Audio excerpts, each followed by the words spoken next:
जिन भी छात्र छात्राओं को परीक्षा में पास होना है, सिर्फ और सिर्फ यह वीडियो उन्हीं छात्रों के लिए है जिनकी परीक्षा परसों, कल या फिर आने वाले दिनों में है। और मोस्ट इम्पॉर्टेंट क्वेश्चन आज की इस वीडियो में आपको बताने वाले हैं, आपकी परीक्षा के लिए बहुत ही महत्वपूर्ण है। तो चलिए वीडियो को शुरू करते हैं। नमस्कार दोस्तों, मैं संदीप, स्वागत है आप सभी का आपके अपने चैनल सक्सेस टू यू पे। आज की इस वीडियो में बात करेंगे जो भी हमारे BA तृतीय वर्ष यानी कि BA लास्ट ईयर वाले या फिर BA थर्ड ईयर वाले छात्र हैं जिनका सब्जेक्ट अर्थशास्त्र यानी इकोनॉमिक्स है और उनका फर्स्ट पेपर यानी कि प्रथम प्रश्न पत्र है। और प्रथम प्रश्न पत्र का नाम है यानी कि फर्स्ट पेपर का नाम है अल्प विकसित राष्ट्रों का अर्थशास्त्र। तो इसी से जुड़े सारे क्वेश्चन आपकी परीक्षा में पूछे जाएंगे। सारे क्वेश्चन मैंने अपने एक्सपीरियंस के हिसाब से और पिछले साल के जो पूछे गए क्वेश्चन हैं उसके हिसाब से तैयार किए। तो कुल मिला के वीडियो आप लोगों के लिए बहुत ही महत्वपूर्ण है और अगर आप ये वीडियो लास्ट तक देख लेते तो गारंटी हम आपको दे रहे हैं कि आपका जो पेपर है उसमें जो प्रश्न देखने को मिलेंगे, आधे से ज़्यादा प्रश्न इसी वीडियो में जो हम आपको बताएंगे वही आपकी परीक्षा में आएंगे। ठीक है, पहला प्रश्न है कि मानव पूंजी का क्या अर्थ है या फिर मानव पूंजी का क्या आशय है। तो सिंपल शब्दों में इसका उत्तर आपको लिखना है कि किसी देश के लिए मानव संसाधन का अर्थ जो है, ध्यान से सुनिएगा, किसी भी देश में मानव संसाधन का अर्थ स्वस्थ एवं शिक्षित श्रम का उपलब्ध होना है। कहने का मतलब ये है कोई भी देश हो उसमें जो मुख्य उद्देश्य होता है उसका ये होता है कि वो इंसान या फिर वो जो समाज है वो स्वस्थ हो और शिक्षित हो और श्रम का उपलब्ध होना, यानी कि वो किसी न किसी से वो मेहनती हो, काम करता हो, ठीक, वो चाहे जो भी काम हो, ठीक है, लीगल और संपूर्ण स्वस्थ एवं पूर्ण शिक्षित श्रम अथवा कार्यशील जनसंख्या को मानव पूंजी की भी संज्ञा दी गई है। कहने का मतलब है कोई भी व्यक्ति है या फिर कोई भी समाज है वो संपूर्ण यानी पूरी तरह से स्वस्थ है यानी किसी भी प्रकार की बीमारी नहीं, और पूर्ण शिक्षित है यानी कि पूरी तरह से वो शिक्षित पढ़ा लिखा है, श्रम यानी कि कार्य कर रहा हो, यानी कि श्रम मतलब कि मेहनती हो, काम करने योग्य हो, अथवा कार्यशील जनसंख्या को मानव पूंजी की भी संज्ञा दी गई है, फिर मानव पूंजी कहा जाता है। ठीक है, तो इस तरह आप इसका उत्तर सिंपल शब्दों में लिखेंगे। ठीक है, नेक्स्ट क्वेश्चन आप लोगों के समझते हैं 2 नंबर कि व्यापार की शर्तों से क्या आशय। कोई भी व्यापार करेंगे, कोई भी बिजनेस करेंगे, जैसे मैंने मान लीजिए आपने मोबाइल की शॉप ओपन की या फिर हार्डवेयर की शॉप ओपन की या फिर आपने कोई ठेला लगाया, फिर कोई किसी भी प्रकार का आपने बिजनेस शुरू किया, तो उसमें कुछ शर्तें होती हैं, कुछ नियम कानून होते हैं, उससे क्या मतलब है, ठीक, वो आपको बताना, वही क्वेश्चन में पूछा जा रहा है। ठीक है, तो चलिए हम आपको बताते हैं। ठीक है, तो सबसे पहले आपको उत्तर में लिखना है कि जिन शर्तों पर कोई देश किसी अन्य देश के साथ वस्तुओं और सेवाओं की अदला बदली, क्रय विक्रय, आयात निर्यात करता है उन्हें व्यापार की शर्तें कहा जाता है। कहने का मतलब ये है, मान लीजिए आपका बड़ा बिजनेस है, कोई बड़ा व्यापार है, ठीक है, और आप किसी, मान लीजिए आप भारत देश से अमेरिका देश में किसी भी वस्तु या फिर कोई भी सेवा है उसका अदला बदला करते हैं, यानी कि कोई सामान यहाँ से ले गए, वहाँ पर नहीं है तो उसको वहाँ पर दिया, जो आपके पास नहीं वो वहाँ से लिया, और क्रय विक्रय किया यानी कि ख़रीदा और बेचा, आयात निर्यात किया मतलब वहाँ से लाया और यहाँ से गया। ठीक है, ये जो प्रक्रिया होती है, ठीक है, इन्हीं प्रक्रियाओं की जो नियम जो होते हैं इन्हें व्यापार की शर्तें कहा जाता है। सिंपल शब्दों में बोले तो जिन शर्तों पर कोई देश किसी अन्य देश के साथ वस्तुओं और सेवाओं का आदान प्रदान या फिर अदला बदली, आयात निर्यात करता है उन्हें व्यापार की शर्तें कहा जाता है। ठीक है, समझ में आ गया। नेक्स्ट क्वेश्चन है कि ध्यान सुनिएगा कि विश्व व्यापार संगठन क्या है। विश्व व्यापार यानी कि दुनिया का जो व्यापार का जो संगठन है, एकजुट है, उससे क्या मतलब है, वो क्या होता है, ठीक है, उसके बारे में जानने का प्रयास करते हैं। ठीक है, बहुत महत्वपूर्ण प्रश्न है एग्जाम के नज़रिए से और आप इसका उत्तर ज़रूर तैयार करके जाएं परीक्षा में। ठीक है, क्योंकि आपकी परीक्षा के लिए बहुत ही ज़्यादा महत्वपूर्ण आप लोगों के लिए परीक्षा है, क्वेश्चन है मतलब। ठीक है, इसका उत्तर लिखना है कि WTO गैट का ही उत्तराधिकारी है। गैट के सदस्य देश समय समय पर एक होकर विश्व व्यापार की समस्याओं पर वार्ता करते हैं, यानी कि बहुत सारे जो गैट के सदस्य हैं वो आपस में व्यापार को लेकर, विश्व की जो व्यापार है उसकी समस्याओं को लेकर वार्तालाप करते हैं और उसको सुलझाते हैं कि कौन सी विश्व में जो व्यापार किया जा रहा है उसमें क्या समस्या आ रही हैं समस्या आ रही है तो उसका कैसे निवारण किया जाए, ठीक है, ये सारी चीज़ें इसमें बताई गई हैं, ठीक है। और इसी प्रकार आपको लिखना भी है, ओके। और जैसे कि इसका जो कानून है, एक कानून स्थित है और यह विश्व बैंक तक, ठीक है, विश्व बैंक तथा अंतर्राष्ट्रीय मुद्रा कोष के समकक्ष ही स्थान रखता है। कौन? विश्व व्यापार संगठन। तो इस प्रकार कुछ आप इसका उत्तर लिखेंगे। बाकी आप इसका उत्तर सीरीज में, क्वेश्चन बैंक में, इंटरनेट पे ढूंढ के पढ़ लीजिएगा। सिर्फ और सिर्फ मेरा उद्देश्य ये आपको मोस्ट इंपॉर्टेंट क्वेश्चन बताना, बाकी उत्तर हम आपको समझाने का प्रयास थोड़ा बहुत करते हैं। बाकी आप इसका उत्तर अपने क्वेश्चन बैंक, इंटरनेट बुक है तो उस पर, या फिर गूगल बाबा तो है ही, वहाँ से पढ़ ही सकते हैं, ठीक है, इंटरनेट से उत्तर, ठीक, गूगल बाबा क्रोम पे सर्च करके। महत्वपूर्ण प्रश्न एग्जाम के लिए तो तैयार कर लीजिएगा। अगला मोस्ट इंपॉर्टेंट क्वेश्चन जो कि परीक्षा में आएगा ही आएगा 100% श्योर के साथ, लिखा है कि बेरोजगारी से क्या आशय है, या फिर बेरोजगारी का क्या अर्थ है, ऐसा भी प्रश्न बन सकता है आपकी परीक्षा में। तो बेरोजगारी की परिभाषा के बहुत सारे मतभेद हैं और बहुत सारे अलग अलग परिभाषाएं हैं। बेरोजगारी अगर सिंपल भाषा में कहें तो बेरोजगारी उसे ही कहा जाएगा जो मतलब कि उसके पास कोई भी नौकरी ना हो, वो मतलब कि कोई काम ना करता हो, सिर्फ वो घर में बैठा हो, जिसको आप लोग बोलते हैं निठल्लापन करना, ठीक है, उसे ही बेरोजगारी कहा जाएगा। जिसके पास कोई भी रोजगार नहीं है, फालतू का घूमता है, फालतू का खाता है, फालतू का समय वेस्ट करता है, उसे बेरोजगार कहा जाएगा। और यहाँ पर है बेरोजगारी से क्या है, ठीक है।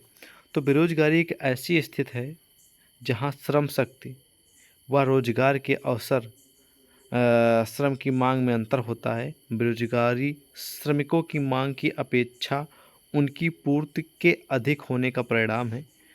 बेरोजगारी से आशय एक ऐसी स्थिति से है जिसमें व्यक्ति वर्तमान मजदूरी की दर पर काम करने को तैयार होता है परंतु उसे काम नहीं मिलता है। कहने का मतलब ये है कि कोई भी, मान लीजिए कंपनी है, वो जो उसके नियम कानून है उसी के हिसाब से इंसान, वो चाह रहा है कि जो कंपनी देखी उसी के हिसाब से हम सैलरी ले लेंगे, कंपनी के हिसाब से जो भी दो, हमें 100 रुपये दो पर डे के 200 दे, ठीक है, उस हिसाब से हम ले लेंगे तनख्वाह, ठीक है, मजदूरी पर डे की।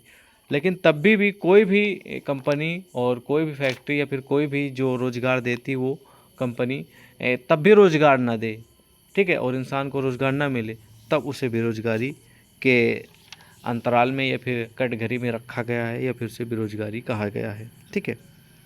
और इसकी भी बहुत सारी परिभाषाएं आप अपने अनुसार इंटरनेट पे, गूगल पे सर्च करके पढ़ लेंगे, बना के भी लिख देंगे तो अब भी पूरे नंबर मिल जाएंगे, ठीक है। महत्वपूर्ण क्वेश्चन है, याद कर लीजिए इसका उत्तर, ठीक है। नेक्स्ट क्वेश्चन है कि अंतर्राष्ट्रीय व्यापार से क्या आशय है। अंतर्राष्ट्रीय जो इंटरनेशनल जो बिजनेस किया जाता है उसके बारे में पूछा जा रहा है, ठीक है। एग्जाम के नज़रिए से बहुत ही महत्वपूर्ण प्रश्न ये भी है। तो जो इंटरनेशनल बिजनेस होता है इसका मतलब होता है अंतर्राष्ट्रीय व्यापार। जैसे कि इस शब्द से स्पष्ट होता है कि दो या दो से अधिक राष्ट्रों के मध्य होने वाले व्यापार को कहते हैं। मतलब कि अंतर्राष्ट्रीय व्यापार वो होता है जो दो अलग अलग देशों से किसी भी चीज़ का सामान खरीदते हैं या फिर बेचते हैं, ठीक है, और उसे ही हम अंतर्राष्ट्रीय व्यापार कहेंगे। उसके मध्य जो मतलब कि कन्वर्सेशन या फिर सामान का आना जाना या फिर किसी सेवाओं का आना जाना होता है उसे ही हम अंतर्राष्ट्रीय व्यापार कहेंगे, ठीक है। और अधिक स्पष्ट शब्दों में ये किसी देश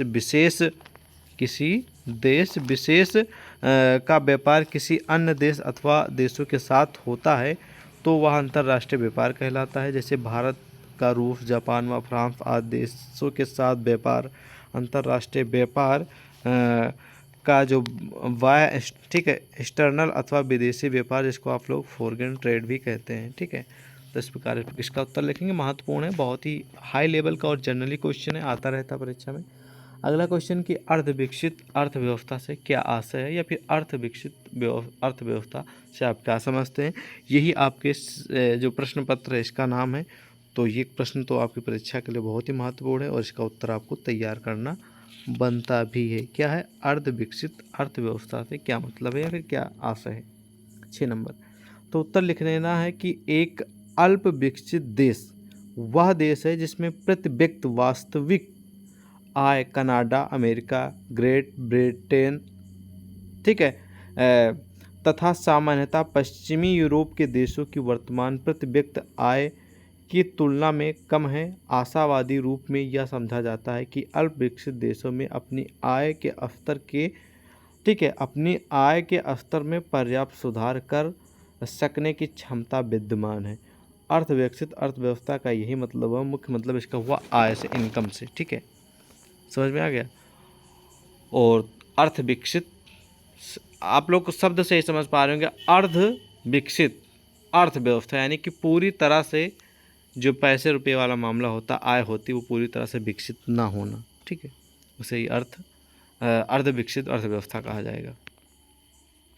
नेक्स्ट क्वेश्चन है कि आर्थिक विकास का क्या अर्थ है, या फिर आर्थिक विकास का क्या अर्थ है, इससे आप क्या समझते हैं। ठीक है, तो इसका उत्तर आपको लिख देना है कि आर्थिक विकास से मतलब या फिर आशय उस निरंतर चलने वाली दीर्घकालीन प्रक्रिया पे है जिसमें देश की न केवल वास्तविक राष्ट्रीय आय और प्रति व्यक्ति आय बढ़े। मतलब कहने का मतलब है कि न कि सिर्फ राष्ट्रीय आय यानी कि देश की आय के अलावा जो इंसान हैं उनकी भी प्रति व्यक्ति जो है वो आय बढ़े, बल्कि देश में आर्थिक, सामाजिक, सांस्कृतिक तथा बहुआयामी लाभकारी परिवर्तन हो।